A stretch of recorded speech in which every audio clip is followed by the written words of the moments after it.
Hello, everybody, and welcome to the Thursday edition of Video Clips, which is brought to you by Wellness Forum Health, the Wellness Forum Institute, and Make Americans Free Again.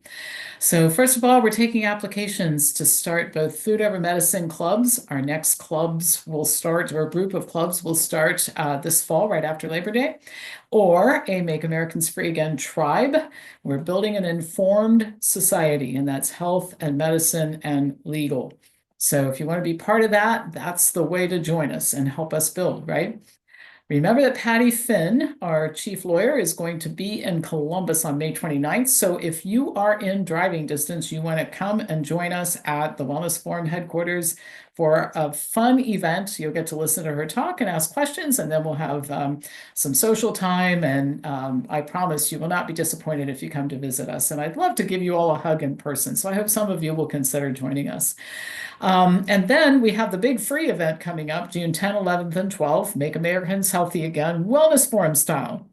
Our own little twist on this. As you might imagine, I have some different ideas about what we should be doing sometimes than the government, and we're going to share them with you, but we're going to cover things like the controversy about dietary fat and dietary cholesterol.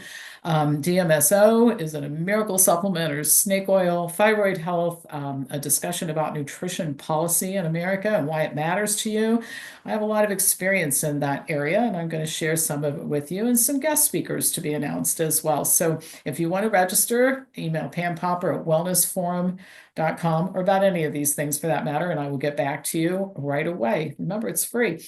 And keep in mind that our membership drive is still on. And if you've never been a Wellness Forum member, you join and we will give you a certificate equal to the dues you pay, which you can use toward courses and that sort of thing. And upgrades to your membership qualify for those for that matching funds program as well. So let's talk about the news here. I've got two news items to share with you. And the first one is hysteria over the measles continues, mainly to drive home the point that children must get their shots. In North Dakota, which reports 9 cases of measles in a population of almost 800,000 people, 188 unvaccinated kids in Williams County have been ordered to be quarantined at home for 21 days, of course, for their own protection, right? It's all for the greater good. The school district's nurse coordinator wrote in an email to CNN, quote, having vaccine preventable diseases circulating within a school would lead to large numbers of school absences and adversely affect the health of our students. So apparently it hasn't dawned on her that 188 unvaccinated kids who are absent from school that's the problem you're supposed to be trying to prevent. So the irony is unmistakable, right? Their parents, the parents of these children, are not concerned about them getting measles, but who listens to parents anymore? They just seem to get in the way of public health policy. And I just wish somebody in the health profession could explain to me how an unvaccinated kid is a threat to a kid who got the shot. Because if that shot works, if that vaccine works, then being around an unvaccinated child shouldn't matter, right?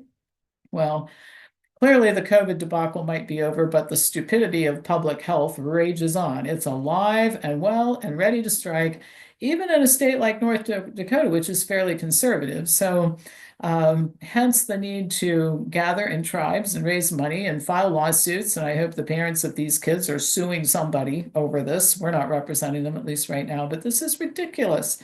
It's just ridiculous. And we're all tired of it. And it's time for it to go away. And the way you make it go away is you make it go away through the courts. And that brings me to the second news item today, which is a reminder of why we filed all the lawsuits against the creators of SARS-CoV-2 and why this litigation is so important. The story I'm going to tell you, I read it 3 times just to make sure I wasn't imagining things. So in March of this year, just a couple months ago, at a BSL-4 supposedly high security lab at Fort Detrick Army Base in Maryland, a serious incident took place involving 2 lab workers. One lab worker exposed another one to at least one dangerous pathogen by poking a hole in the other's containment suit. Now, I hope you're sitting down when I tell you the next disclosure about this.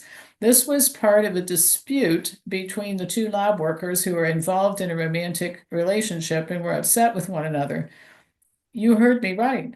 2 lab workers who were certified to work with dangerous viruses in a high security lab placed millions of people in the vicinity in potential danger because they weren't getting along. It takes your breath away, right? Not surprisingly, they did not immediately report the incident to the head of the National Institutes of Health, Jay Bhattacharya. But after finding out, he promptly closed the lab and issued a statement to the press. He said, ongoing investigation revealed a pattern going back to the Biden administration of safety not taken as seriously as it ought. So with Secretary Kennedy's blessing, I immediately ordered all work to halt and all dangerous pathogens secured. I won't reopen the lab until I'm satisfied that it can be done with zero risk to public safety. No more lab-generated pandemics. Well, this is all well and good. Fort Detrick is shut down for now, but Barrick's lab is still operating. And just a couple of weeks ago, I reported to you that leaks from that lab had been making people sick in the surrounding area for a very long time. Strains of virus that came from his lab were detected in hospitalized patients in the area. There are dozens of similar labs all over the country, and there's likely one near you. And while the Trump administration has placed a 120-day pause on gain-of-function research in the United States, I read the executive order, and it indicates that the president thinks that the solution to this problem is not to allow it in places like China and Iran and to improve safety and accountability here in the United States. The bottom line is there is no safe way to conduct this research, which has never yielded anything of value. And when I say never yielded anything of value, the people who made SARS-CoV-2 said that the reason they were playing around with these viruses is so that they would be ready with vaccines and treatments should something escape from nature. Well, what escaped didn't come from nature, it came from a lab. And did you notice that none of these people we were going after showed up and said, well, thank God we were doing all this research because here are the vaccines and here are the treatments for it. They went strangely silent and spent all of their efforts covering up what they did, which speaks volumes for the worthlessness of what they are engaged in. It's just a way for them to make money. So anyway, there's no safe way to do this. BSL-4 labs are supposed to be the most secure, and they're clearly not. There have been escapes from BSL-3 and BSL-4 labs. This just needs to end. And the only way for it to end is for us to make it end through litigation. And the reason I say litigation is important, as long as there's so much money in it and scientists can still get published in fancy papers and all that sort of thing, fancy journals, they're going to keep doing it as long as the money is there. And so the way that we do it, in my opinion, is you make it unattractive for scientists to get involved in this because of seeing what happens to the people who did SARS-CoV-2. I want them to say, I don't want those people coming after me, and it just isn't worth it. There's something else I can do that's a better contribution to science and doesn't place me at as much risk. And I want universities to say, not here. We don't want anything to do with that after what happened last time. That's the only way this ends, and that's up to us to do. So this is why we have to gather in tribes, and it's part of the informed society. We tackle things from a health perspective, from a legal perspective, and dealing with public health, which is it's an animal all by itself. It's not public health, it's public ridiculousness is what it really is. But we have to go after these people until we make them pay for what they did, which will then dissuade other people from getting involved in this, because there's nothing to be gained except the researchers getting money. And if we take it away from them, others won't want to do it. So anyhow, very interesting times we live in. Still lots of work to do, lots of craziness going on. Even in better times, there's no shortage of crazy stuff. We just don't pay as much attention to it because people are so happy that things are just not as bad as they used to be, right? Well, we have to pay attention to it. We are the people who know when things are not right, and we are paying attention to it. So keep that money coming. We were very fortunate to get a great, generous donation of $10,000 this week from one of our very, very dedicated members who really loves what we do. We appreciate that so much. But what we're doing is expensive. We're still going after hospitals that killed people who had COVID. We are still going after universities that expelled students. We are still going after doctors and institutions that vaccinated kids without permission. The list is very, very long, and people's memories sometimes can be kind of short, not remembering how much work we still have to do. So we appreciate those of you who continue to send money.